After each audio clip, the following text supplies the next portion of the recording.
ओम श्री गुरु सत्ताई नमः। सभी को प्रणाम। युग निर्माण सत्संकल्प का 11वां सूत्र है, दूसरों के साथ वह व्यवहार नहीं करेंगे जो हमें अपने लिए पसंद नहीं।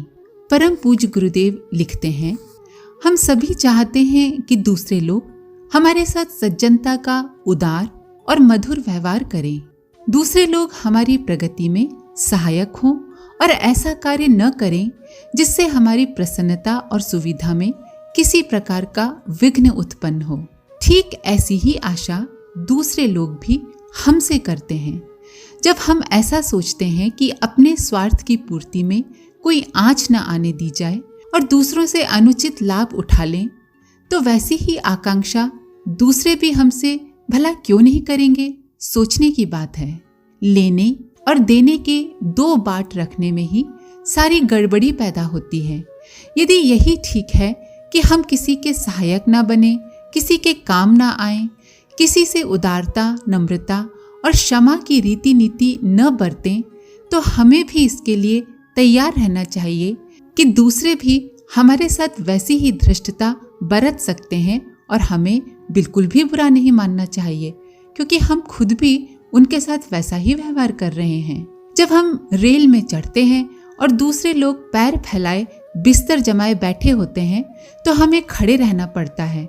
जब हम उनसे पैर समेट लेने को बोलते हैं या हमें बैठ जाने देने के लिए कहते हैं तो वे लड़ने लगते हैं।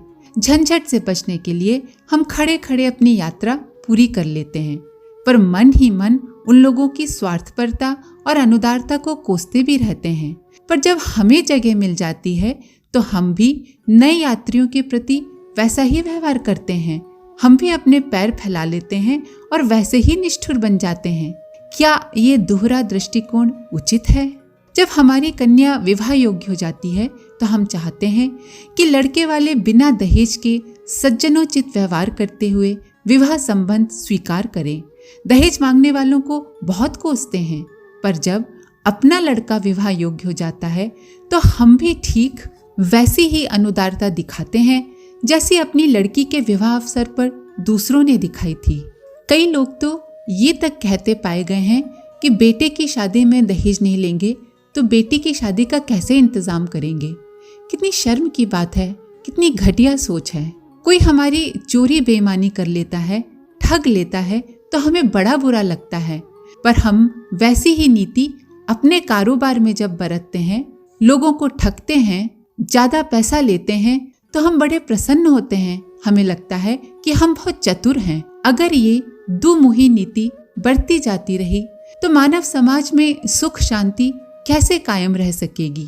कोई व्यक्ति अपनी जरूरत के वक्त कुछ उधार हमसे ले जाता है तो हम यही आशा करते हैं कि आड़े वक्त की सहायता को सामने वाला व्यक्ति कृतज्ञता पूर्वक याद रखेगा और जल्दी से जल्दी उधार को लौटा देगा। यदि वो वापस देते समय आंखें दिखाने लगता है तो हमें कितना बुरा लगता है। यदि इसी बात को ध्यान में रखा जाए और किसी के उधार को लौटाने की अपनी आकांक्षा के अनुरूप ही ध्यान रखा जाए तो कितना अच्छा हो। हम किसी का उधार आवश्यकता से अधिक एक क्षण क्यों रोक कर रखें। हम दूसरों से ये आशा करते हैं कि वे जब कुछ कहें या उत्तर दें तो नम्र, शिष्ट, मधुर और प्रेम भरी बातों से सहानुभूतिपूर्ण रुख के साथ बोलें। कोई कटुता, रुखाई, निष्ठुरता, उपेक्षा और अशिष्टता के साथ जब हमें जवाब देता है तो बड़ी तकलीफ होती है, बहुत बुरा लगता है। यदि ये बात हमारे मन में समा जाए तो फिर हमारी वाणी में भी सदैव दूसरों के प्रति शिष्टता और मधुरता ही घुली रहेगी।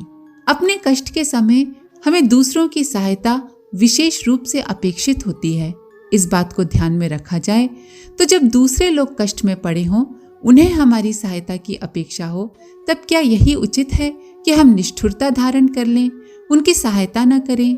अपने बच्चों से तो हम ये आशा करते हैं कि वे बुढ़ापे में हमारी सेवा करेंगे, हमारे किए उपकारों का प्रतिफल कृतज्ञता पूर्वक चुकाएंगे, पर अपने बूढ़े माँ बाप के प्रति हमारा व्यवहार बड़ा उपेक्षापूर्ण रहता है। इस दोहरी नीति का क्या कभी कोई सत्परिणाम निकल सकता है? सोचिए जरा। हम चाहते हैं कि हमारी बहू बेटियों की दूसरे लोग इज्जत करें, उन्हें अपनी बहू बेटी की निगाहों से देखें।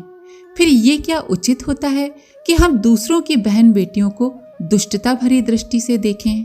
अपने दुख के समान ही दूसरों का जो दुख समझेगा वो मांस कैसे खा सकेगा? दूसरों पर अन्याय और अत्याचार कैसे कर सकेगा?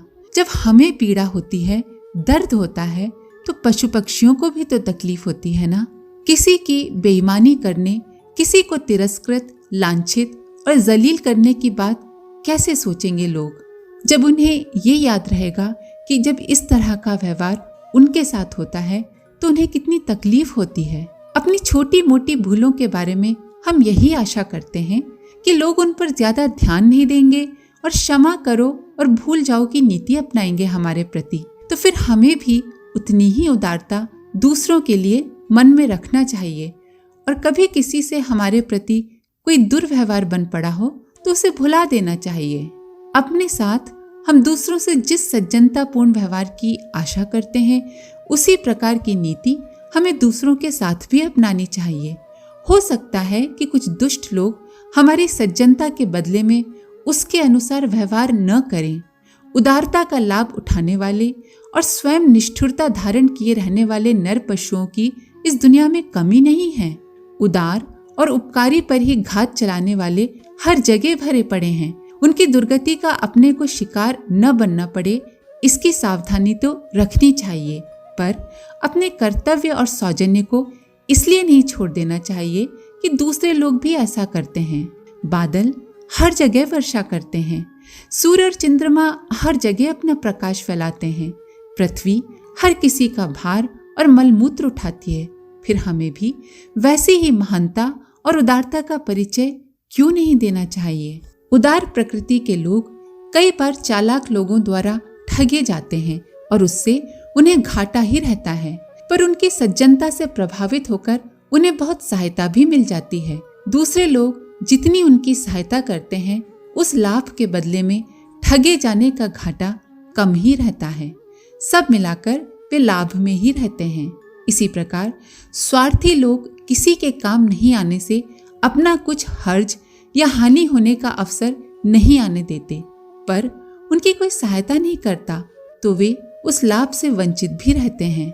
उनके प्रति लोगों का दृष्टिकोण, लोगों का नजरिया भी अच्छा नहीं होता, और सबसे बड़ी बात, उनकी ये आदत उनकी आत्मोन्नति में बहुत बड़ी बाधक बनती है। अनुदार चालाक व्यक्ति उदार और भोले व्यक्ति की अपेक्षा हमेशा ज्यादा घाटे में ही रहते हैं। दुहरे बाट रखने वाले बेईमान दुकानदारों को कभी फलते फूलते नहीं देखा गया। स्वयं खुदगर्जी और अशिष्टता बरतने वाले लोग जब दूसरों से सज्जनता और सहायता की आशा करते हैं तो ठीक दुहरे बाट वाले बेईमान दुकानदार का अनुकरण करते हैं। ऐसा व्यवहार कभी किसी के लिए आत्मिक उन्नति और मन की प्रसन्नता और शांति का कारण नहीं बन सकता। आइए छोटी सी कथा सुनते हैं और फिर समाप्त करते हैं। एक दुकानदार अपने पैसे गिनने लगा तो देखा उसमें कई खोटे सिक्के भी लोग धोखे में दे गए हैं। वो खोटे सिक्के नाली में फेंकने लगा तो पड़ोसी ने कहा, मूर्ख, जैसे किसी ने तुझे धोखे में दी हैं, तू भी ऐसे ही किसी को टिका दे। दुकानदार ने कहा, थोड़े से सिक्के कितने लोगों को बेईमानी और धूर्तता सिखाएंगे, इससे अच्छा तो इन सिक्कों को मैं फेंक देता हूँ। ये कहकर उसने सिक्के पानी में फेंक दिए।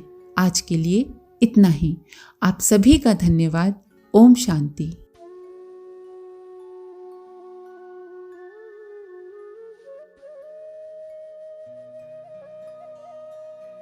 हमारे YouTube चैनल को सब्सक्राइब करें और बेल आइकन को दबाकर ऑल पर क्लिक करें ताकि आने वाले सभी वीडियोस की नोटिफिकेशन आपको मिलती रहे।